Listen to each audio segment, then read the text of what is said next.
What if I told you that the roots of Warframe trace back to a game that came out almost a decade earlier? That game was Dark Sector, the project where many of the ideas that would later define Warframe were first born. In 2004, Digital Extremes unveiled a prototype of Dark Sector that was completely different from the version released in 2008. It was a sci-fi space game starring Hayden Tenno, a soldier wearing an armor strikingly similar to what would later become the Warframes. However, publishers considered the concept too ambitious for a market dominated by shooters like Gears of War and Resident Evil 4, combined with hardware limitations. This led to a major redesign. The space setting was replaced by a post-Soviet, Eastern European inspired environment. During this phase, the universe also received Dark Sector Zero, a prequel comic book illustrated by Bill Sienkiewicz that expanded on the events leading up to the game. In the final version, players control a CIA agent sent to the fictional nation of Lasria to contain an outbreak caused by the Technocyte virus, a former military experiment capable of mutating humans. After becoming infected, Raiden proves to be an exception among the victims, gaining superhuman abilities along with a glaive. The gameplay combines third-person shooting,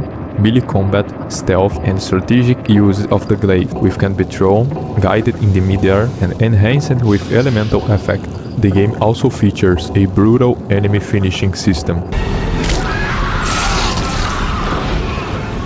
As Raiden investigates the source of the outbreak and confronts Robert Messner, he uncovers a conspiracy involving the United States that goes far beyond a simple biological threat. When Digital Extremes finally had the opportunity to create its own original project, the result was Warframe. Released in 2013, the game inherited numerous references from Dark Sector, the Technocyte virus, the glaive, the Tenno surname, visual concepts from the original Dark Sector trailer, weapon skins in Warframe 1999, the Nyx Nemesis armor inspired by the Nemesis boss, Dark Sector posters scattered through the environment, and a Hayden Tenno skin for Excalibur, the proto-armor skin. But it's important to note that Dark Sector is not a canonical prequel to Warframe. The two games exist in separate universes.